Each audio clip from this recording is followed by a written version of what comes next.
Hey guys, I just wanted to do a quick little update on the progress that I made in the garden. 2 days ago, I went out and I spent some time out there, and I've got it just about ready to be tilled at this point.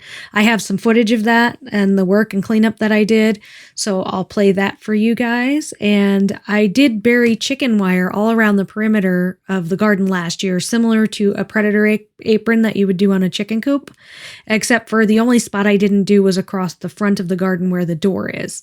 And I had deer netting there and stuff, but unfortunately, by the end of the season, the rabbits had learned that they could chew through the plastic deer netting. So I ended up cutting a piece of the chicken wire to put in the front, and it just kind of sat there and it was bent at a 90.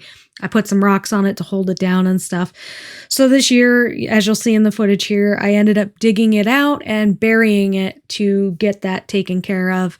I had one spot where it was about 6 inches short at the corner, so I mended that with some wire and basically filled it in. And then I just stacked rocks in front of that one spot to block it. So hopefully that's going to do the trick and I won't have any problems with animals this year. Last year, I didn't have any problems aside from those pesky rabbits right at the end of the season. I also took some time to clean out a lot of the junk that was left behind from last year and stuff that was just sitting in there that needed to be moved out before I can take the tiller in there and till it.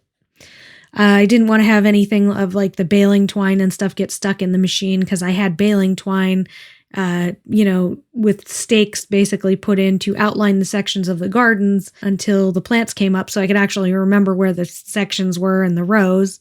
So that all needed to be cleaned up for this year. So I hope you'll check back for more updates as I continue to work on it. And in the near future, I'll be doing a video about my plans for a drip irrigation system fed by an elevated rain barrel with a backup storage tank. So don't forget to like, subscribe, and check the bell icon to get notifications for when I post new content. And please share. Also check out my website, andisneargear.com. And you can also check out the podcast. It's available on multiple different platforms, probably one of the ones you like. So don't forget to check that out. Thanks again, and I'll see you next time.